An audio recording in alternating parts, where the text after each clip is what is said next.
Kementerian Kesihatan Malaysia kini dalam proses merangka Kertas Putih Kesihatan. Menurut Perdana Menteri Datuk Seri Ismail Sabri Yaakob, cadangan ini diharap dapat mengukuhkan sistem kesihatan negara secara menyeluruh sejajar dengan keperluan kesihatan rakyat ketika ini dan masa depan. Jadi bagaimana untuk kita memastikan kemampatan sistem kesihatan Malaysia melalui Kertas Putih Kesihatan? Di talian ketika ini adalah pakar kesihatan awam Profesor Datuk Dr. Syed Muhammad Al-Junid Syed Junid. Prof, terima kasih bersama kami pada pagi ini. Jadi Prof, apakah kepentingan Kertas Putih ini dan signifikannya supaya ia dirancangkan? Mungkin ada isu-isu tertentu sektor kesihatan yang dilihat boleh diselesaikan melalui Kertas Putih ini. Ya, terima kasih Mina. Kertas Putih Kesihatan yang diumumkan oleh kerajaan baru-baru ini merupakan salah satu daripada usaha kerajaan kita untuk melakukan dengan serius reformasi dalam sistem kesihatan yang telah pun cuba dilakukan sejak daripada tahun 1980-an lagi, tetapi belum berjaya kita lakukan dengan komprehensif. Dalam saya difahamkan daripada apa yang dibincangkan di dalam persidangan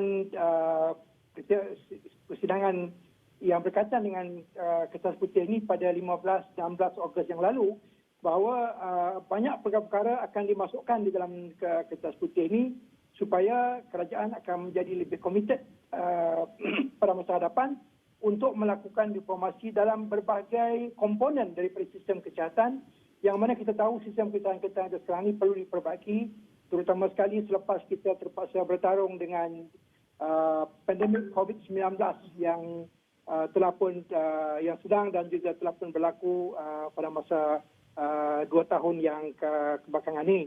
Jadi banyak perkara yang harus kita selesaikan.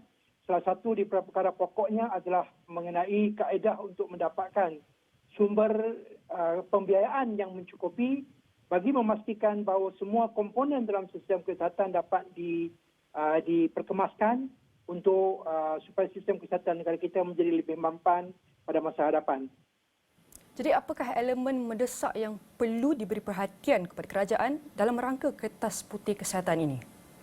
Apabila kita menghadapi masalah dari segi berkaitan dengan COVID-19, kita tahu pertama sekali sistem kesihatan kita mempunyai masalah keuangan untuk menyediakan peruntukan yang mencukupi.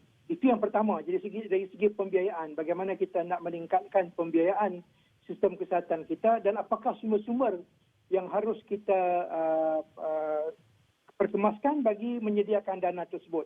Dalam persidangan yang dilakukan dikendalikan pada 15-16 Ogos yang lalu, yang berhormat Khadijah Jamaluddin Menteri Kesihatan memaklumkan bahawa kita Kementerian Kesihatan memerlukan sekurang-kurangnya 5% daripada KDNK kita diperuntukkan untuk perkhidmatan kesihatan awam.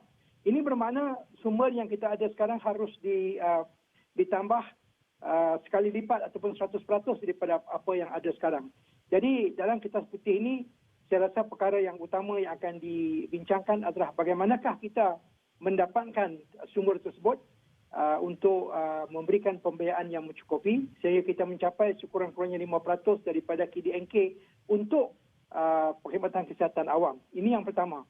Kemudian yang keduanya, bagaimana kita mengagihkan sumber, kalau kita mempunyai sumber yang mencukupi, bagaimana kita mengagihkan kepada komponen-komponen perkhidmatan kesihatan. Satu perkara kita tahu bahawa negara menghadapi masalah berkaitan dengan penyakit tidak berjangkit non-communicable diseases seperti kanser, penyakit diabetes, penyakit jantung dan juga berbagai-bagai penyakit kronik yang lain. Dan ini memerlukan kos rawatan yang tinggi, tetapi ianya boleh dicegah kalau kita memberi tumpuan kepada perkhidmatan pencegahan. Jadi dana yang diperlukan untuk disalurkan dengan lebih banyak dalam aktiviti-aktiviti perkhidmatan pencegahan ini perlu kita lakukan, dan ini saya pasti akan diberikan tumpuan dalam Kertas Putih ini, bagaimana kita menyalurkan dengan berkesan kepada aktiviti-aktiviti sistem pencegahan bagi memastikan bahawa in long term, dalam waktu masa yang panjang, kita dapat mengurangkan prevalent penyakit-penyakit kronik yang menyerang dan juga didertai oleh hampir 2/3 daripada masyarakat kita pada masa ini. Itu merupakan perkara yang penting. Selain daripada itu, kita tahu juga sistem kesihatan kita mempunyai masalah dari segi sumber daya manusia.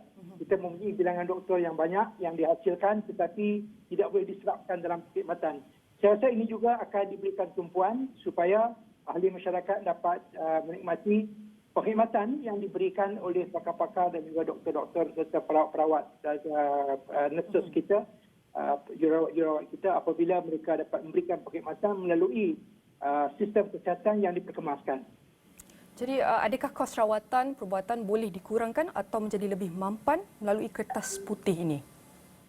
Untuk secara trendnya kalau kita lihat, kos rawatan sukar untuk kita turunkan kerana obat dan juga aktiviti-aktiviti pencegahan dan juga rawatan dari masa ke masa memerlukan dana yang tinggi. Dan pada masa yang sama kita juga mempunyai rawatan-rawatan yang berkesan tetapi kosnya lebih tinggi. Jadi apa yang kita harus cuba lakukan adalah bagaimana kita mencapai tahap efisiensi ataupun kecekapan dalam membelanjakan peruntukan yang diberikan. Jadi kaedah bagi kerajaan untuk menggunakan dana tadi dengan tahap kecekapan yang tinggi juga akan kita laksanakan. Dalam sistem kesihatan kita ada satu terminologi yang dikatakan strategic purchasing. Ini adalah merupakan kaedah di mana kerajaan menggunakan dana tersebut dengan secara strategik bagi membeli dan juga membayar perkhidmatan kesihatan yang disediakan oleh kedua-dua pihak, oleh perkhidmatan kesihatan awam dan juga perkhidmatan kesihatan swasta. Jadi apabila kita sebut awam dengan swasta ini merupakan satu lagi perkara penting yang mungkin akan dibincangkan dalam kertas putih ini supaya kaedah untuk mencantumkan dan juga bagaimana dua sektor ini, sektor swasta dan juga sektor awam dalam perkhidmatan kesihatan dapat kita gabungkan bagi memastikan perkhidmatan kesihatan yang baik dapat disampaikan kepada masyarakat. Baik Prof, sudah tentunya banyak lagi perlu yang diperbaiki dan terima kasih untuk kongsikan bagaimana untuk kita memastikan kemampatan dalam sektor kesihatan kita.